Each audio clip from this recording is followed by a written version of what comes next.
Wake your ass up or take a damn nap. And we're the three best friends that anybody could have. It's time. Sean, you were twerking. That's going to happen. Murph, don't be a dick all your life. It's one of the more fun podcasts I've ever done. Hey, I tell you what, if you're not talking about sports in the man cave, I better not say you're not a man. That's it.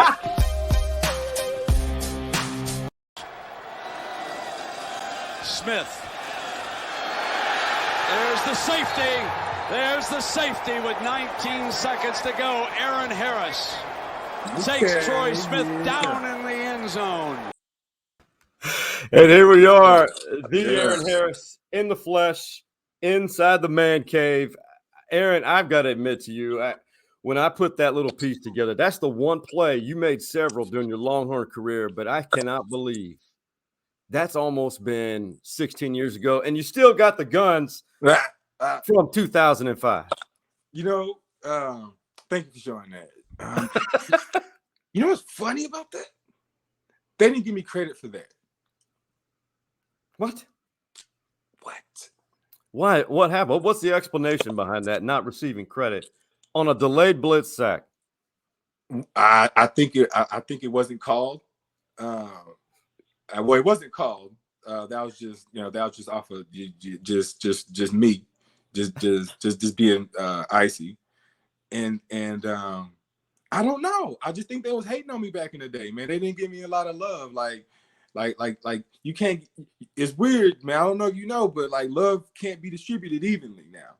Like it has to be specific. It has to be like, hey, man, we need this guy to win this award. We need this to happen. We need this. There's some football politics going on sometimes, and so I legit didn't get that statistic. Like, look it up. Like, it was a team sack. I didn't like. I couldn't argue. Like, there's just like I didn't get an explanation. So I'm glad you showed that. That's awesome. Way to pop it up. Proof that it did happen. Remember, it's pics or videos, or it didn't happen. That happened. Well, I mean, some people are good at making up, things that didn't happen. Even if you can see it happen, I'm telling you, it's magic. But it's good though. It's all good. That was a fun game. That was a fun play too. I was hurt. I was hurt. I got hurt before that game, messing around at practice with Cedric Griffin. Funny story. So funny. So it's weird how things pop up because it made me think of this. So we're super competitive. That's why we won the whole thing, right? Yeah. So me and Cedric Griffin kind of always had like a friendly competition, like a more like a combative, like we might fight, like because like we call him Slim Thug. So he had a grill, I had a grill. At different times, and so like he had his dreads, and so like he had a persona about him, right?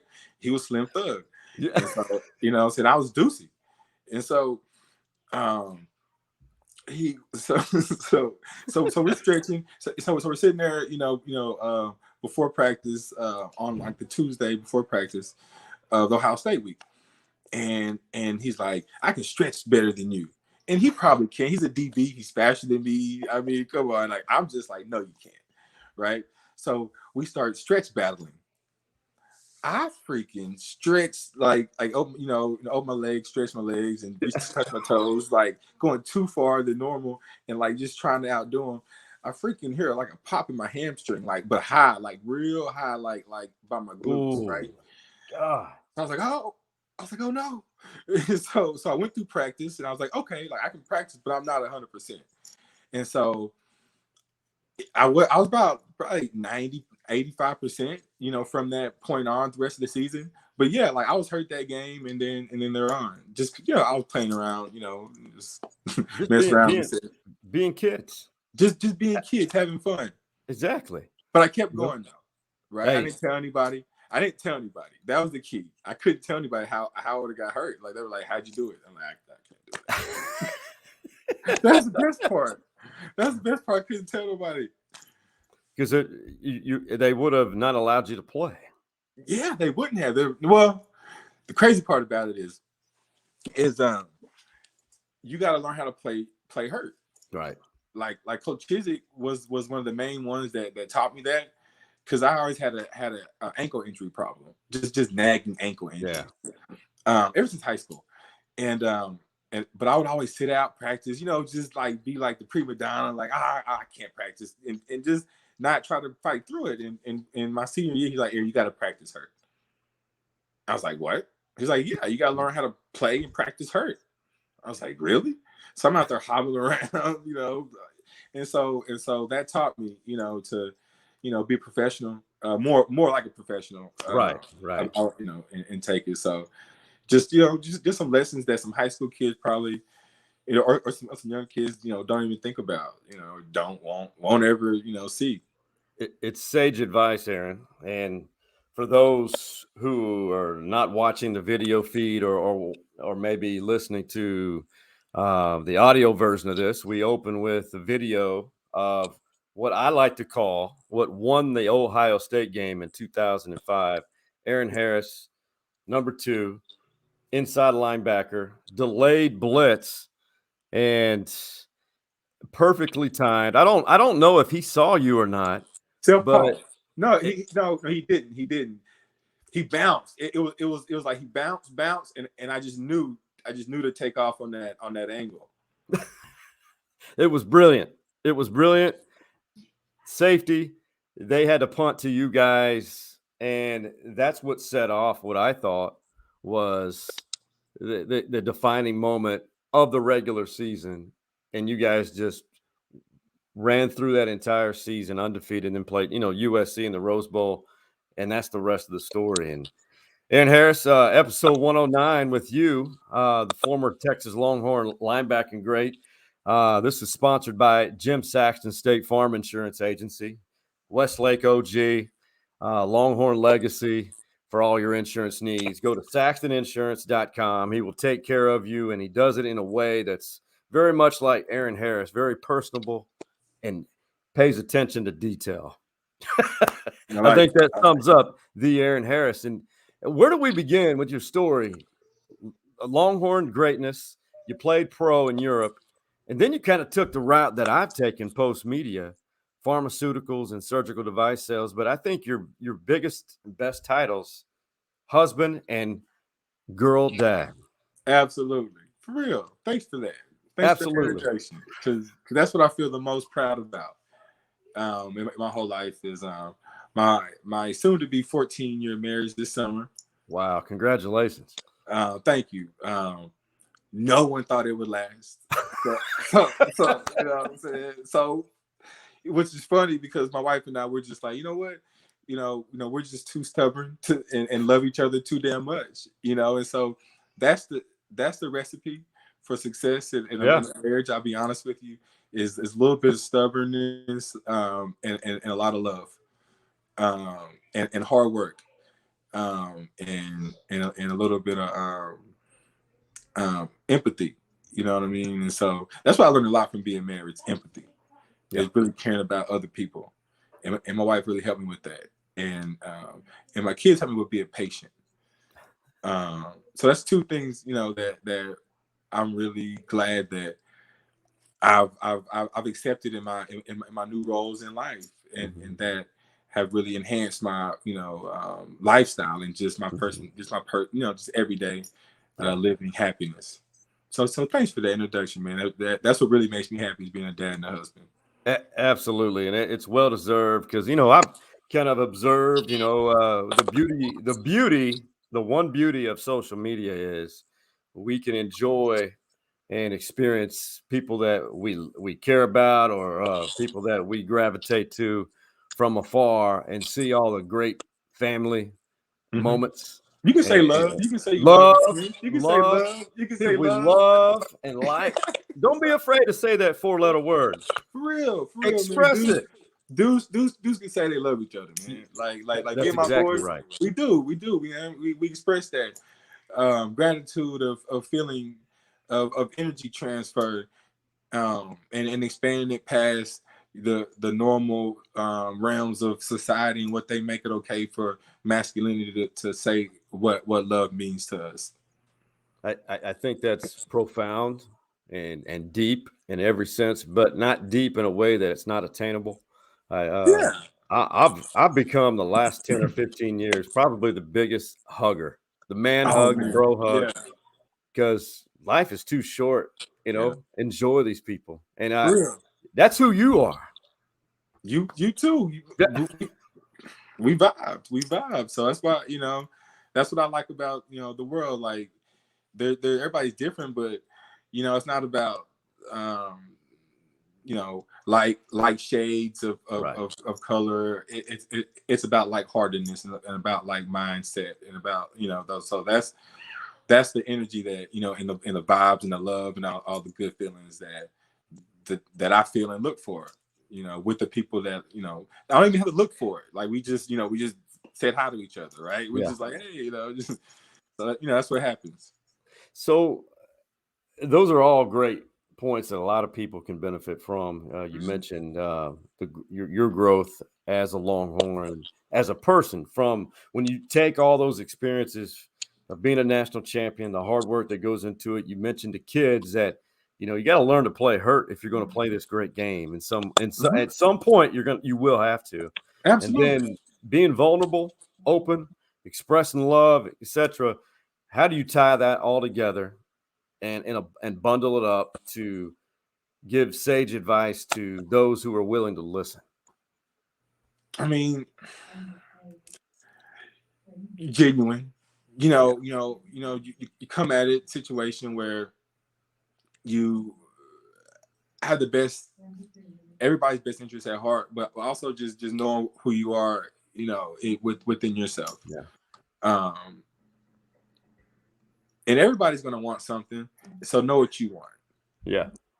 That'd be my main, sage advice to anybody listening. Like, know what you want, know what you're willing to do to get it, and go get it, because life's too short to just sit around and like middle around and like think about all the opportunities and all the reasons why they won't work, right? Like I was a linebacker, and I was a really good linebacker because I didn't think about where the ball was going to be.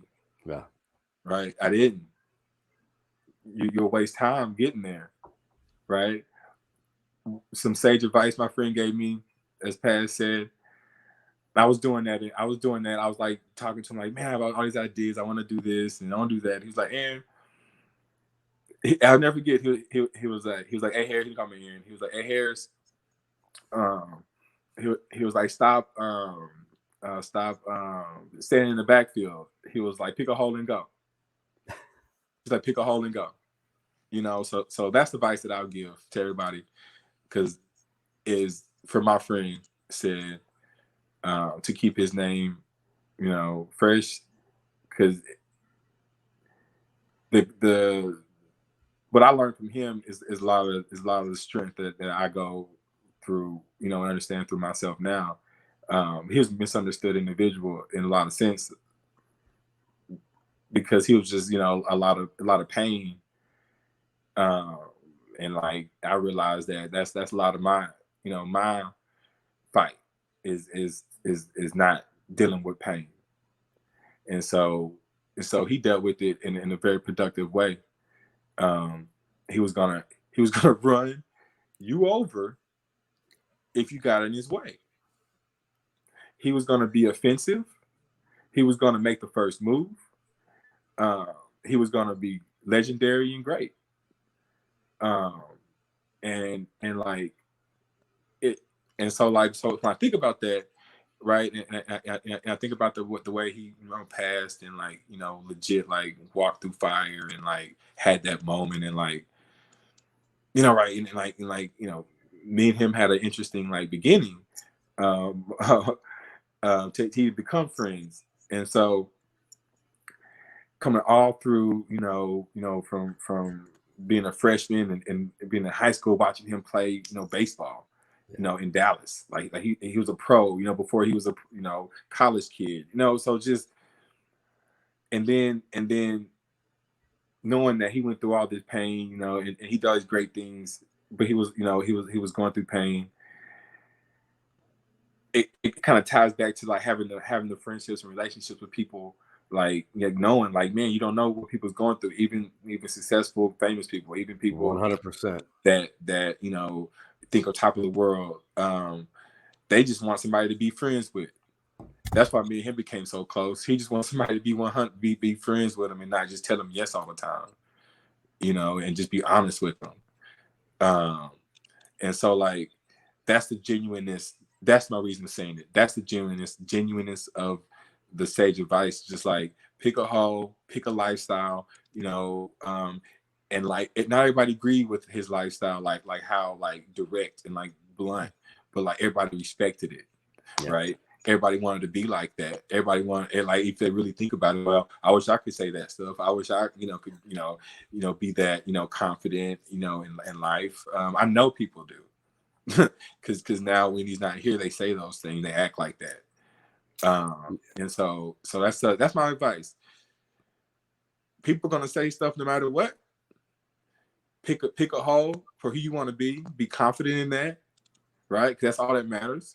Be confident in self-care. That's another thing. Self-care as men, as young men. I wasn't, a lot of us aren't taught self-care. Take care of yourself. Hydrate. Lotion. I mean, like meditate. For real, like it's the truth. Like you're in medical field. We're in medical fields now, so like I think about those things now. So like, hydrate your skin, hydrate your body. Eat less sugar. You know what I mean? Like that's a big one for me. People ask me about my physical state, like you're mentioning. I lost 30 like 40 pounds recently. Congrats, man! It's you are COVID diet. Lean. It was the COVID diet. For real. Like COVID happened, I stopped going to the gym. Like I started Lifetime Fitness, and like that. So like that, I just made an adjustment. I was like, man, I'm not getting the results that I want, right? And so I just adjusted and just diet and just stress.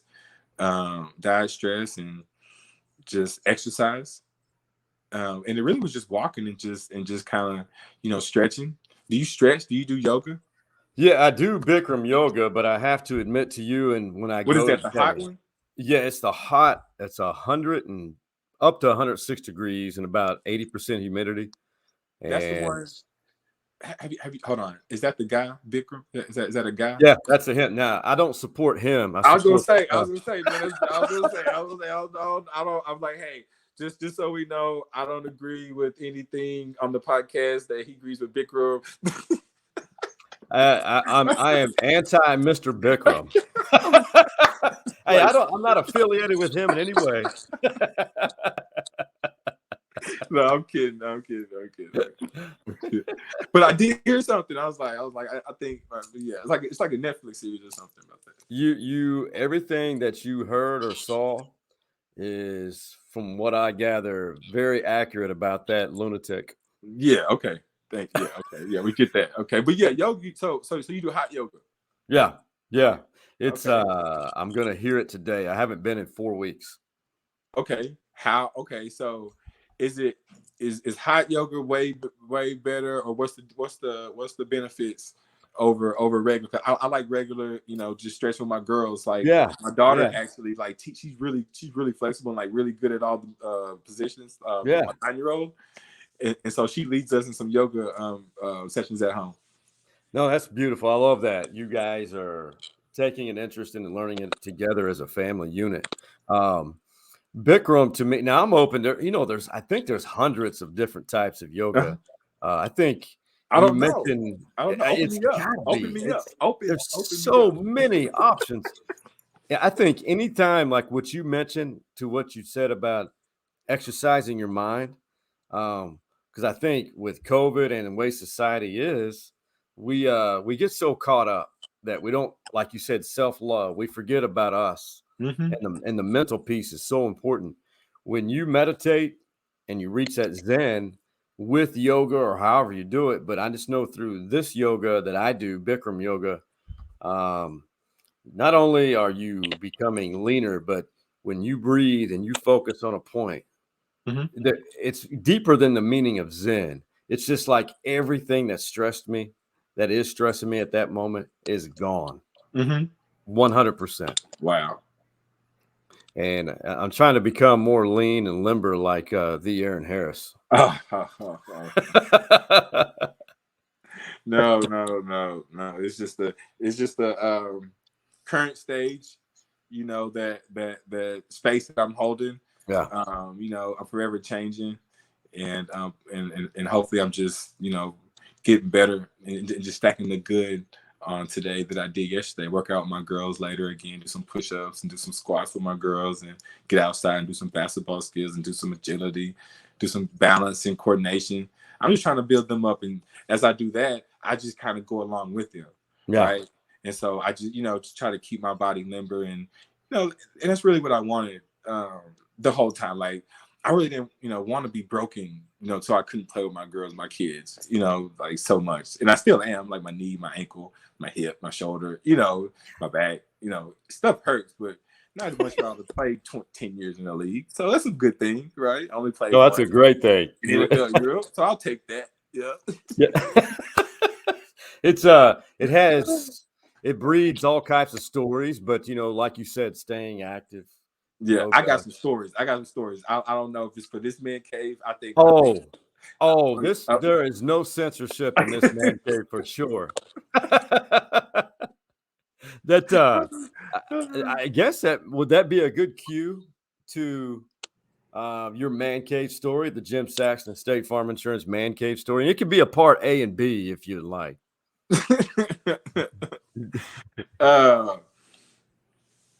Yeah.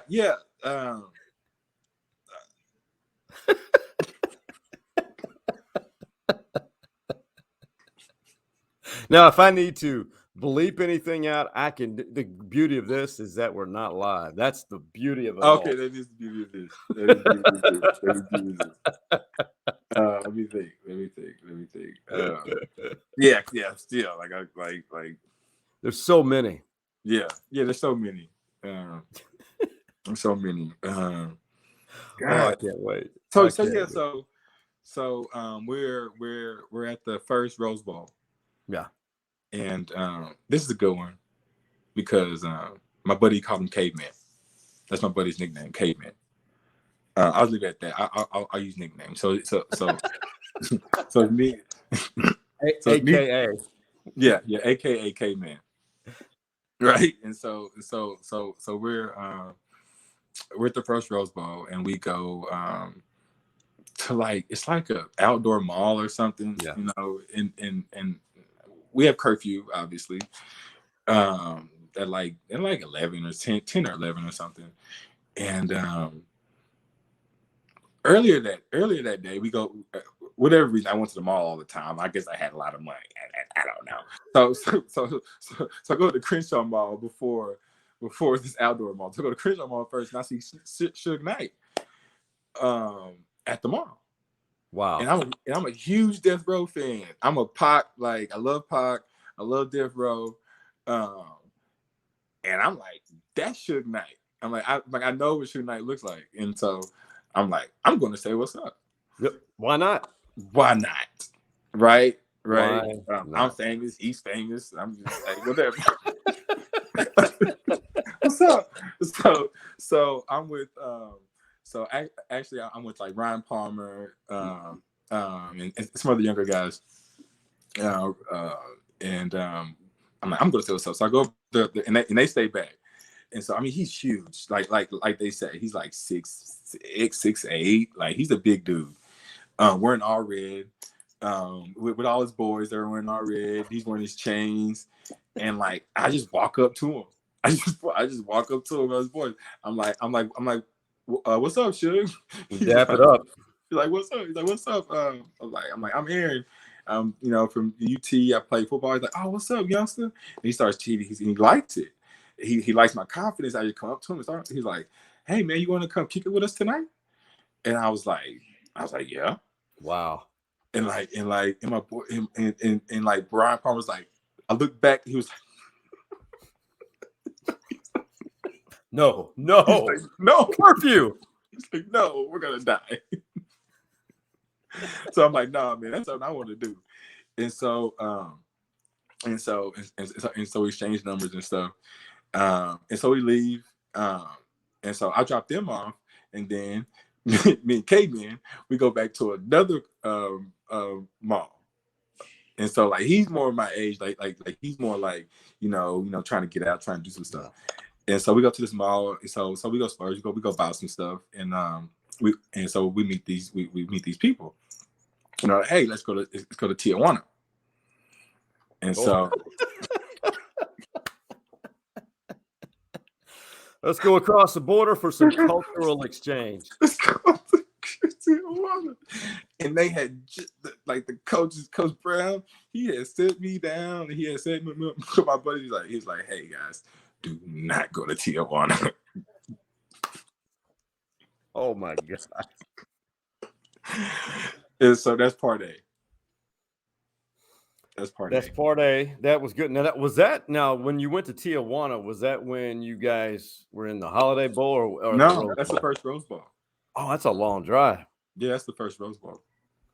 How far is Tijuana from LA? I forget. I have no idea. We're the flu. I don't know. Just made it happen. Yeah. We're not. Yeah, it would have made it happen. I've got some Tijuana stories. I just can't. Those need to not be part of this. Yeah, that's why I can't really be like that's just a teaser.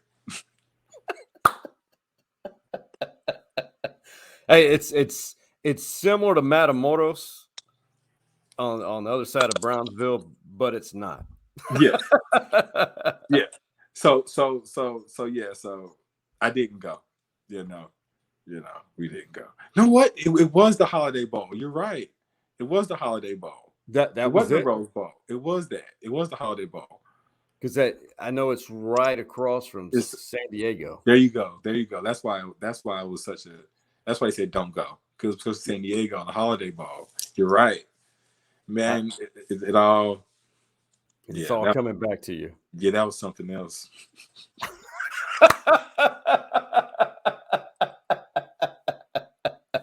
Because you guys went to the Holiday Bowl a couple of times. 2 times in a row, right? Oh, yeah.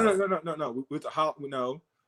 We went to the Cotton Bowl. I went to the Cotton Holiday. And then Rose twice. Yeah, that's what it was. That's that's in Dallas. Yeah, in Dallas, we went out and got in trouble after because we're from Dallas. Me and my buddy. Yeah, you're a Mesquite guy. We're a Mesquite guy. So all those Dallas guys went out. I don't really get in trouble though. Like I went out. Like Coach Brown really didn't. I really get in trouble. Other guys did. I didn't get caught again. Like I was in a curfew. I was in a room. So I was good at that though. Like for whatever reason, like I could do both. A lot of guys couldn't. That was the problem.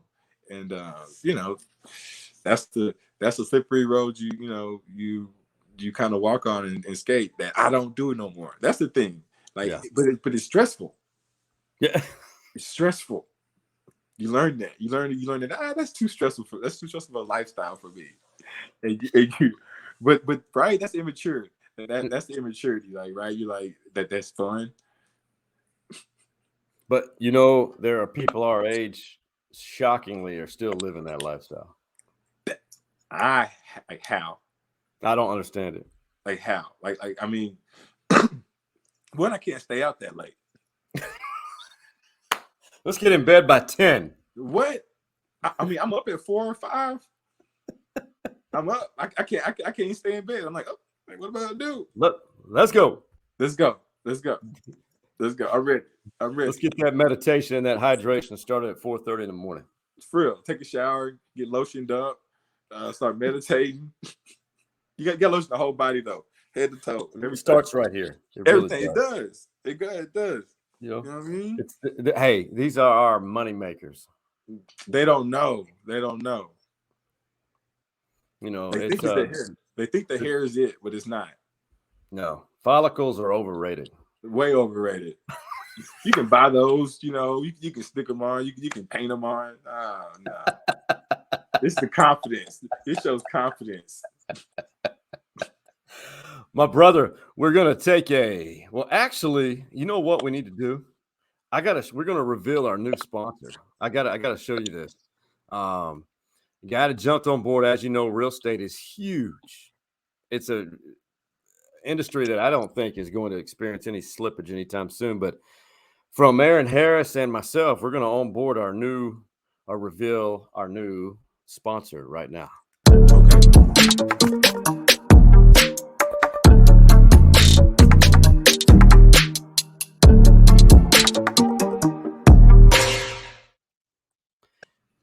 Kevin Hutchison, Realty Austin. He's been in the industry for 20 plus years. That's significant in its own right, but that just tells you kind of what you and I were talking about before we started recording this episode. You find a passion, you love doing it, stick with it. Absolutely. That's a big deal. That's a big deal. And that's kind of what, you're in pharma and now surgical device, and you enjoy it. I do. What is it about it that for those youngsters at home, or maybe those Gen Zers who are entering the workforce, what would you tell them about finding your passion and how to pursue it and stick with it? Well, know what you want, right? Make that to be your top priority. Like, know what feels good and what will be financially constructive and conducive to your situation, to the lifestyle that you want. Allow it to come from the inside and not from the outside, because that'll create a reverse bubble, like a capsule more, if you let the outside create it. The inside, it'll be a bubble, it can always expand like your own universe. I love it, man. I really do. And that's sage advice from the Aaron Harris. We're going to take a very quick break to catch our breath, and we got a fast-moving segment too with the Aaron Harris on the other side of this break. Man, this is going to be fun. We're going to talk a little bit about the sports side and get your take on a few things, including your Longhorns. Oh, that's up next, brother. Hang on tight. Like it.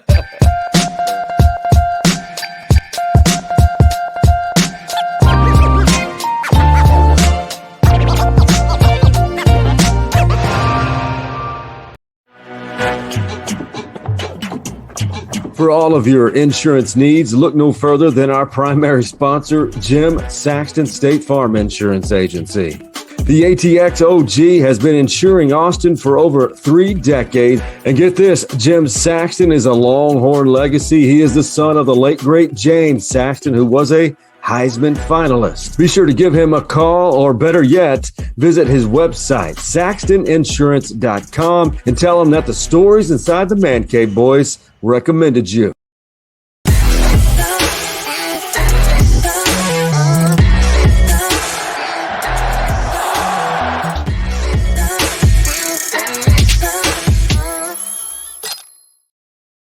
Quick break. I don't lie. Just got to pay tribute to those who helped make this happen. And segment 2 with Aaron Harris here is brought to you by Farmhouse Delivery. Now, Aaron, you may love this. I discovered this group, and I wanted to partner with them, and they agreed to it. FarmhouseDelivery.com, ATX based. You may already be a customer, but they source organic produce, organic meats grown in our great state of Texas. If you go to FarmhouseDelivery.com, fill your cart with this amazing produce and the Texas grown meats and meal kits, and then when you check out, use the promo code MANCAVE for 20% off of your first order. It's well worth it. I'm now a fan of spaghetti squash. Okay, guys. Okay. I like it. I'm gonna try it. I would love for you to. It's produce is, I don't know, it just tastes different. It really does. And no offense to any of our grocery stores that we have access to in Austin. Mm-hmm. It's just a different, I don't know, it just different flavors, and it just feels like it's fresher. I trust you. That's huge for me. That's huge. I trust you. I'm gonna do it now. Hey, I have no doubts that the Aaron Harris will, because if you're not aware, Aaron Harris is let's just say he takes care of his temple. I do. So, it is a temple. It is a temple, and it's the only one I have. And God gave it to me. What so what do I? I'm a wash it, lotion it, hydrate it, take care of it. I'm gonna calm it down. I'm gonna lead it.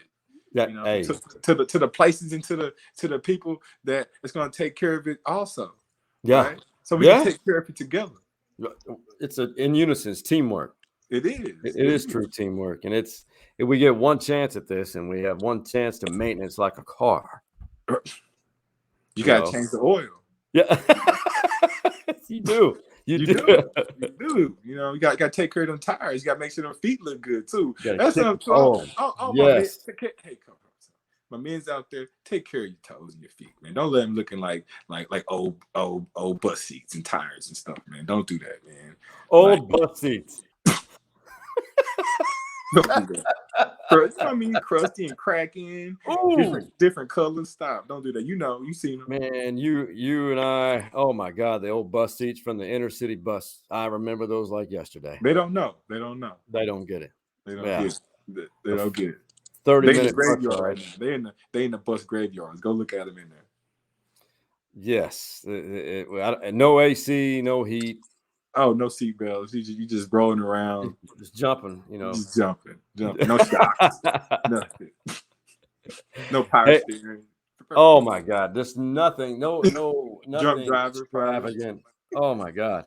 Aaron, I don't know how to describe the last decade plus of Texas football, but and call me out if you think I'm wrong about what I'm about to say. I think last year, first year under Sark, is an anomaly. I think a lot of positive things were going on behind the scenes, which what I mean by that is getting rid of the residual issues which have plagued the program the last decade. Systemic issues, I think a lot of that is being eliminated. I think with change, you have to have different personnel, and you find out who's going to ride with you for the long term. Is that a fair assessment? And what is your take on what's going on right now? Well, I can't speak on what's going on behind the scenes. No. I have no idea. I don't either. They don't invite me. They don't invite me to the scene, to know the scene. So,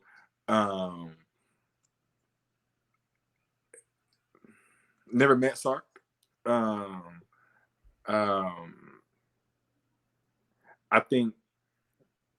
think they do a good job of mascotting the old athletes that they want up there to get new high profile athletes. I think they have I don't think they have the right mindset of even how to be good. That's the problem. Like the whole system. Like, yeah, they like put up a one. Put it like this: football's a team sport. 100%. Okay, but undoubtedly, every year they always take one player and say he's the best player on your team. Okay, that's the true. best teams have a group animalistic mindset that we all are going to be the top dog to eat. So our team is going to be the top dog. So Alabama, they have that mindset. That's how Saban is able to be so good so long. He understands that. And not a lot of coaches understand that. Coach Brown, I think, started to understand that with us, like with my group, and we kind of, because it's like the energy comes from the players. Yes. It's like a core. It's like a core, and it's like it's not just one. So it's gonna be a core of people, right? It's like when OU was good, they had a core of people that they won a championship that were good. And it's like when we won, we had a core of people, but it came from years. Like Corey Red, it's like Hemp, it's like Hump, it's like C-Red, you know what I mean? It's like all these staples, but it wasn't just that one person. They know that, right? They know it was like, a lot of people that made that team really good, that made them really good at that time too. Like, for example, like our secondary, all goes to the league, you know, but like one guy gets a lot of the like credit, right? Our whole D line is really good, but like one guy gets like a lot of the credit. And it's like, you know, our whole team's good, but like one guy gets like Vince Young gets like, you know, like if we didn't, he gets all the credit, which is like, you know, you look back, it's like, yeah, if we didn't have him, we wouldn't have been that team. Right. And so I think what they try to do is recreate that, like with just bringing Vince back. That's my point. They're like, hey, let's put the Vince up there. So everybody, you know, wants to be like that guy, but everybody can't be that guy. Right. Everybody can be like, oh, you can be, you know, Aaron Harris. You can be an All-American, but they don't bring back that guy. That's an All-American. That's a good community activist that has a good job. They don't bring that guy and put that guy up for the parents to see. Hey, parents, this is who we breed in our program. Not this guy who your kid probably won't be the first round draft pick. Right. You don't want him to go and do all these things that he does in the media, but what they don't get is like they start using people and don't think about it. They're like, oh, we say this guy's, you know, does these X, Y, and Z, but then we'll put him up here and be like, hey, this, you know, this is look, right? So that's the problem. They don't have like the love in the group type mindset. Like, hey, it's a family. They're like, oh, pick this guy, he's the leader, or pick this guy. Right, like so that's the wrong mindset, and I think other programs do a better job of like, oh no, like it's a group, right? It's a family, and so like that's how Coach Brown really brought it back. Like when he did, he made it a family, or that's what he, you know, he kind of talked about all the time. So I don't know what they do up there at UT right now. You know, to be quite frankly, like none of my friends are invited up there, from what I know. The ones I talk to, like maybe like the national champion winners or the national award winners, like whoever, like I don't know, like somebody said like he had a like said had a free pass, like if you win a national award, you can go on the sideline and have a guest. You know what I mean? So I think those are valid points, and I never thought about that, and I think that's all relative to that term that I like to use, and I hate having to use it, but it's true, is residual systemic issues. Yeah, absolutely. You're right. Yeah. So I don't know how you change them. I don't either. You would think after this recruiting class, and they're probably going to have 33 plus new faces on that roster at Texas next season, and maybe, just maybe, they're changing their ways. Do you pay them all right away? You got it. That's the whole thing. So think about it. You can't, right? You're like, oh, I need my players. Here's the problem. Here's the problem with the whole system. You fire a coach. He probably had a mix of players, his guys and somebody else's guys. Yeah. Now you have another guy that's going to have a mix of guys, probably have three mixes, right? So there's three different ways somebody's going to recruit a player, right? So it's different mindsets within those kids anyways. Like me and my group, we're all kind of the same. We're all the top level of our I was top linebacker, Vince was top quarterback, Selvin was top running back, Albert Hardy top running back, you know, Dill was the top D lineman, Roger Grant the top D lineman, right? We can keep going down the line. Everybody was the top one in Texas. And so like now they're like, oh, this is the 2-star, this is the blah blah blah. And like, you know what I mean? It's like, why are they reaching so far sometimes? Why don't we know who's the damn guy? Like what the like it's so crazy to me. Don't get me started. This is what it's the truth. I'm confused as you are. And I think when you fail, listen, we all learn from failure. That's just the human nature. That's the only way to learn. But it's insanity to continue failing the same way over and over. Yeah. Like they have good looking fast guys, but like how you know, yeah, they have strong, fast guys that are nice, or I mean, not always nice, but you know what I mean. Like I don't know if it. I actually like the coach that called the kid out or called the people out. That loved it. I loved it. I don't know. Like at first, people were like kind of like negative. I'm like, no, they need that. Yes, they did. Every team needs that. Well, we need that. they need that. You know, they need that because then to put it out there, like whoever recorded it, I said this about that guy. We would have took care of that guy for our coach. No, they wouldn't have had to do anything. We're like, man, we got that, coach. We know who did it. We would have asked, like, who did that? And no one would have said nothing. Somebody would have told, and then they would have got beat up. They would have got dealt with. Yeah, I'll say it. They got beat up. I don't know if they're too scared to stay on the team.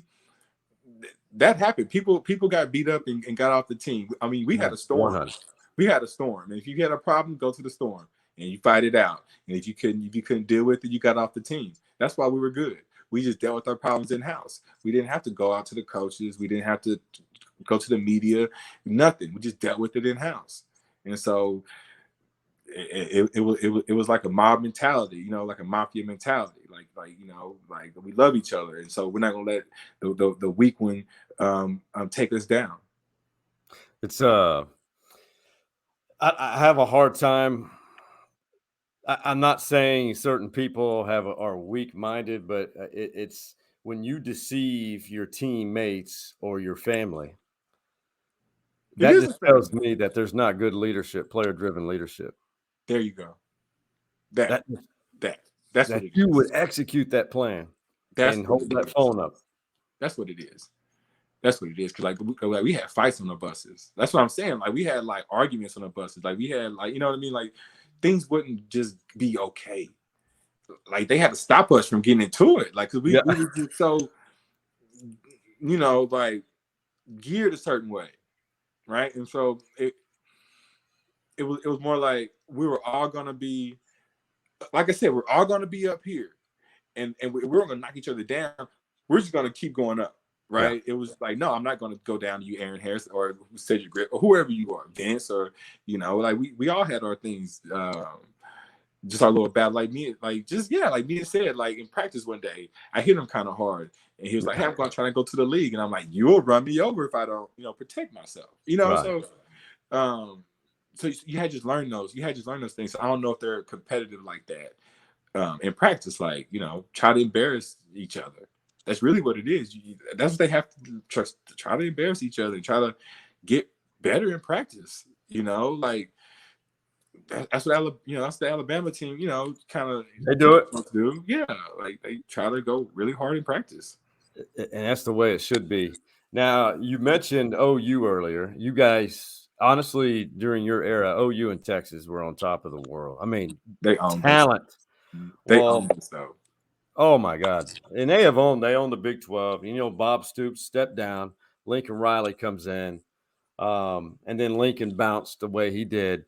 So Stoops was the interim coach for this Alamo Bowl. I loved it. Yeah, I did too. I think Longhorn fans. You win. Oh, that's right. I not that I forgot. I did go. No, I forgot. Yeah, I forgot. I actually just almost overlooked the fact that I went to the Alamo Bowl. You win. So, a lady friend of mine. Okay. And man cave. Oh, lady friend. That's a term. That's a term now. We gonna peel that onion back on that lady friend. You can't just slide by that one. No, we go come back. Come back. There's that term, lady friend, right here. Come back. That is hilarious. So the family. Karsten Gruss, who was a quarterback at Anderson High School, is now a tight end at Oklahoma. So his family's friends of mine. And so he went up there, and I got talked into wearing an OU t-shirt. Okay. And so, but I did it under a vest. So, you know, but I wore it. The fact is I wore it. Okay. You had a sleeve showing.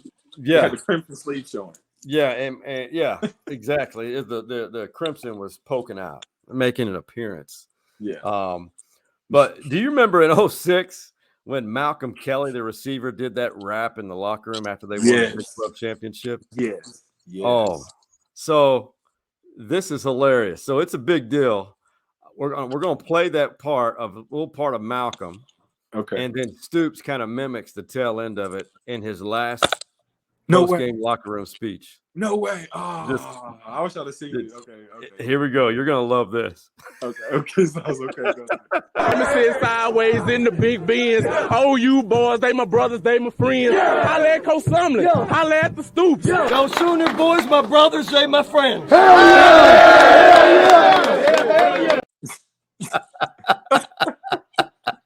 That's what's up. That brother, my friend. That's what's up. That's cool. So obviously, Mac Brown was who he was. Did Stoops try to recruit you? He did. Stoops almost had me. But he didn't know. He didn't almost have me, and he knew it. Like I remember, like my dad says this story. We were in OU. We're up in OU visiting, like an unofficial visit, and my family's from Oklahoma. I don't know if you know that. I didn't know that. My mom is from Oklahoma. My grandma, like half my family lives up there. I visited Oklahoma. Like I used to spend summers in Oklahoma when I was Which part? Ardmore. Like oh right across the yeah. border. South Oklahoma, yeah. Right across the border. Yeah, I mean, my whole life I would go to Oklahoma. And my brother loves OU. My dad loves Texas. And so we went to and I actually liked A&M. It's crazy. I actually liked A&M. So I go to OU and I'm there like visiting and like my dad's kind of like just like walking around, and my mom's liking it because she's from Oklahoma and she's just like she feel like that's the best you could do from Oklahoma, right? You go to OU. She grew up with not Jermaine O'Neal, but the Jermaine Grissom.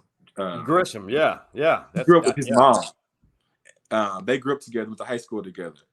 Because one day she was like, "Yeah, Aaron, his mom," because she heard his name in the game. She's like, "I know his family. His mom was huge. She was good. And she was funny."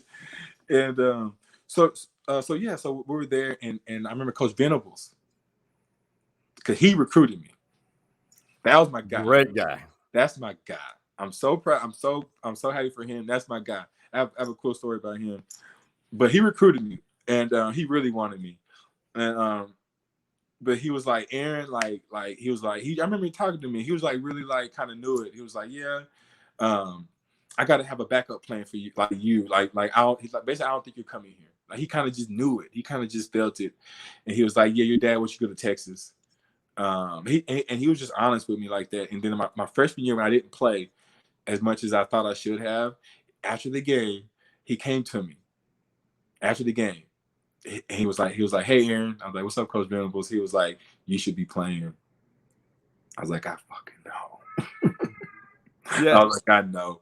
Because Quentin Griffin just ran like 450 yards against us because Reed Boyd couldn't tackle him on the frog's draw. I remember that. They left him open with him every play. It was a scheme. They handed him the ball, blocked everybody else, and let Reed Boyd try to tackle him in this much space, and he couldn't do it. The boy had like 6 touchdowns and like 500 yards. I'll never forget. And I knocked somebody out that game. on kickoff. I told K-Man, I said, bro, I'm so mad. I'm finna fucking knock somebody out, bro. And he was like, pull it up. You can pull it up. It's Bradley. I was rocking. Yes, Mark Bradley, right? Mm-hmm. But it just opened up, and he didn't see me. And I knew he was going to hit the hole, and I didn't slow down. Just boom. He fumbled, knocked him out the game. And they didn't even care. It took me out the game. Like, it was, so it was a good experience because I did what I did. Yeah, that you had to do it. I did what I did, how I did it. And no regrets. No regrets. Came down. That game, you get an opportunity to play a game like that. In Dallas, that was the best feeling ever. In front of your home people. And after the game, after the game, he was like, "Me, you should be playing more." I was like, "I know, coach." I was like, "I know." It was cool to hear him say it, but it was hard to hear him say it too. Yeah, because it was like, because I think he'd have been like, "I would play you," because Bull Reese just didn't like me, and I didn't, and the thing I didn't think about is that who recruited me. Venables recruited me. He'd have been my coach. You know what I mean? Hardy McQuarrie recruited me out of Dallas. Right, And so yeah, so like when you're getting recruited for the youngsters, like when you're getting recruited, know who's going to be your coach, right? And like know the system that you're in high school that benefits you, and know the system that the college coach likes to run, that they're going to put you in and try to change you to fit their system. That's what I didn't think about none of those things. Like it was, none of them. It was just like adjust instead of thinking like, well, I'm the one that they need. I'm the part that they need to put in their system, that they're thinking about. Oh, what can I like they're thinking about like a video game. Like that's a piece that I need to put here. How can I use them? So that's what the youngsters need to think. That's what the parents need to really put in their minds of, this is the only time I'm in control is when I'm picking the school. They're not picking me. Like I know I had that opportunity because I was #1 linebacker in Texas, #2 in the country. So everybody ain't got that opportunity. But if you have that kind of kid and you have that opportunity as a parent, pick the school that has the best system, for your kid. That's what I would say. Because I know systems change, but you got to. Now you can transfer. We couldn't really transfer back in my day. You could, but you lose a year. If you transfer within conference, you lose 2 years. Think about that. Like they were hosing people for a long time. You know what I mean? But like, I'm glad the system's changing for the kids now. I am too. That's that's sage. That you talk about sage advice. I think honestly, I just envision you. I know this is something that may not happen, but the advice you just said, that little bit of information, I would say 90% of recruits need to hear that. I'm not just making this up, because these kids are more informed and have more resources than when you went through it. And I think a lot of kids need to hear what you just said. I honestly, and their parents, you got it benefit from. You got it on tape, and we're gonna make it happen. Take that out. This is gonna show up in a tweet here very soon, because kids need to be informed of this. And I know the transfer portal exists now, but man, you could save yourself a headache of 1 year of investment. Life is very short. For and real. I realized, because you never know. You never know. It is system. It is personality, man. Because that coach just didn't like my personality. And that was the first time that ever happened to me, Clinch, in my whole life, that a coach it fucked me. It messed me up, man. It never happened my whole life. Every coach liked me. I was everybody's favorite. And like my first fucking college coach, just fucking, he would just like say shit, like he just didn't like me. And Coach Brown knew it. And then when he fired him, he was like, Aaron, I got you a new coach. Whenever Coach Robinson came in, right? And Robinson was a good coach for me. And then Cedric, you know what I mean? And it was crazy. Like, it just happened for me that it worked out, because I fought, for it, but and didn't quit and didn't transfer, because I had chances to transfer. I was third string on a depth chart at one point. Not because my athletic ability, just because right. because my knuckleheadness, Well, let's be realistic. Kids, when you're between ages of teenagers all the way to 22, 25, 40, 32. That time of your age, you're all about learning, your mind's growing. You got all these temptations all around you on these campuses. You've got this new life. You're trying to adjust. You're trying to find out where you fit in and be yourself. Yeah. And you're trying to compete. Find out who yourself is too. Think about that with all the new experiences you're just saying. Like, you're trying to figure out who yourself is within that. Like, you're trying, like you said, all the experiences or all the external circumstances that you just explained, you're trying to learn yourself in that new event. It's all foreign. That are happening currently. All the time. New. By yourself for the first time. And it's, or some of us. I had my parents, I had my family. Right, but you were still 3 hours away. That's what I'm saying. For the first time, I didn't have them. It's that doesn't seem like a lot, but trust me, when you leave from your comforts, and obviously when you're uncomfortable, you grow. But you make some mistakes along the way. You do. You learn. And like you said, you learn from the mistakes. Mishappens. How about that? There are mistakes. Mishappens. I like Mishappens. That. Oh, an error of judgment. There we go. Error of judgment. Mishappens. Mishaps. Hey, you know what I love? I love the fact that when people like you bring their positivity to the show, and that's how we're going to wrap things up with one of my favorite segments. Hey, man, tell me something good. Hey, tell me something good. Sponsored by our new guy, Kevin Hutchison, Realty Austin, Aaron Harris, a wealth of positivity, humor, real life stories. Man, God, we need to have you in the man cave more often. Period. We do. We make it like a weekly segment, man. Have me on. I would love it. A world according to Harris. Make it happen. Aaron's world. Aaron's world. Extra A. Extra AA. AA Ron. AA Ron's world. AA Ron run to the store. Hey, Harris or Deucey. Tell me something good. Oh, man. Everything's good. Life's good. I'm going to leave it with this. Let the universe be within you and expand from there, because then it can always keep expanding, right? It's forever. It's just forever. There's no ending. Simple, very powerful, and to the point. And then people have all this advice that I've received from so many people, but yet it's so complicated. And what you just said is so simple, and we overlook. Be aware of your universe surroundings. Simple. It's simple. You're the universe. We're all putting out energy. And so I say that because I try to be so conscious of it, because I do know, like, the ones around me are affected by, my energy and my thoughts, and my actions.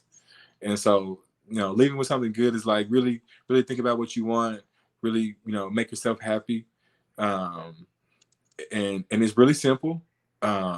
Release, put your head down sometimes and take a moment like this. Just put your head down, your chin to your, do it with me, chin to your chest, and just think about anything. It's not good or bad, and just put it inside and just release it, and it just makes me feel good, a couple minutes a day, simple meditation, just self-care, hydrate, your inside, outside, your mind with books and people that have good intentions at heart. You don't always know what the intentions are, but just in general, like, just folks like you, like, that want to be on, go for things. Opportunities are out there sometimes, I've learned, and that we don't open the door, we don't open the window, things that we want sometimes. Like, I wanted to be on a podcast, right? And so thanks for inviting me. 100%, always. And thank you for making time. And we need relationships like this, but to your point, to telling something good, I'm going to play off of what you just said. Keep your life simple as far as decision making. I've noticed that. I'm not in the business of telling people. I think Aaron and I can relate that we say things off of our experiences to help others. Keep your circle small. It's okay to have a small, trusted group, because nowadays people are very malicious. Yeah, with their intentions. I'll tell you something good as we enter this new year. This is the last day of 2021. We could either look back on it and say what went wrong, or be glad it happened and say, you know what? I'm not going to make this elaborate list of New Year's resolutions. Mm-hmm. Just have good intentions and believe that positive things are going to happen for all of us, and things are pivoting us to be in a certain position. That's my new mindset. And I don't know why I didn't have that mindset 6 months ago, a year ago, or a long time ago, but that's what it is. because it's all relative to what you've been saying. It was supposed to happen. Like whatever was supposed to happen in your universe, like today, you're supposed to have that feeling. And that's what I really love about it. You know, your universe was like it was like, hey man, I want to have Aaron on for whatever reason, right? Whatever reason, I want to have A. Harris. Then you're like, oh, I want to have Aaron. Then you're like, oh, it's A. Harris. Oh, it's Deucey. Okay, right? Like, okay, that's what's up. And the cool part about that, Vince gave me that nickname because like it was Deuce, right? It was naturally, oh, it's Deuce. But then he spiced it up a little bit, and that's Deucey. You know, cause I was always extra, extra A a little bit. I wasn't just, plain. I was always the AA, extra A. You know what I'm saying? So that's funny. Vince, God bless that guy. Yeah, I know. That character. I talk to him once in a while. Yeah, he's still living life, man. Living the high life. He's creating opportunities. Let's say that. But we all are. That's all we're trying to do, right? Yeah. That's all we're trying to do. I'm trying to do the same thing. If I can create 10 different opportunities to create paths, for more opportunities, I'm gonna do that. And that's what we all should do. To be honest with you, we're all capable. Yeah, we're doing it. And we're doing it as we speak. Maybe taking baby steps on this side, but we're making it happen. Happen steps to steps. Steps to steps. Just progress, little small increments. Hey, the first step to a 1,000-step journey is one. You got to take that first one. Perspective. It is. That's all it is. We're our own directors in our own movies, right? And we're the CEO of our own enterprise. Oh, there you go. There you go. So you're feeding it. You're feeding it, brother. Right? No, it's going back and forth. You know what I mean? It's what's it called? It's flowing. It's currency. You know what I mean? It's a back and forth. Like I'm feeling the same thing. I love it, and I know we have another mutual friend who I told I was having you on. Brandon Candidate, man, he speaks very highly of you. So I want to give him a shout out before this episode comes to an end as well. Absolutely. How you doing, brother? He is the unofficial president of the Aaron Harris fan club. Oh man, that's what Like everybody needs that person in their corner. Yeah, no, they do. Because I'm his biggest fan too. Oh right? Man, I hope Candidate hears that. I want to make him hear it, but he does listen and watch these episodes. Hey Harris, man, happy 2022 and the rest of these holidays to you and your beautiful family. And I really appreciate you making time for this. My brother, Clinch, high expectations 2022. That's my mantra for 2022 is high expectations. And so that's what I'm gonna leave you with is high expectations 2022. Thanks for having me on. Man, it's not the last time. And for anything that we didn't get to that you saw on this crawl below, I'll post that individually on our Twitter site at Stories Man Cave. And for the OG Man Cave boys who really helped me get this thing going, that being Big Mike, Coach Mo, and the Hardball Harge, and much love to the AA Ron Harris. All right. Legendary Longhorn linebacker. There we go. We are out. You see the drippy, I'm fitted up. Hop in my car and the giddy up.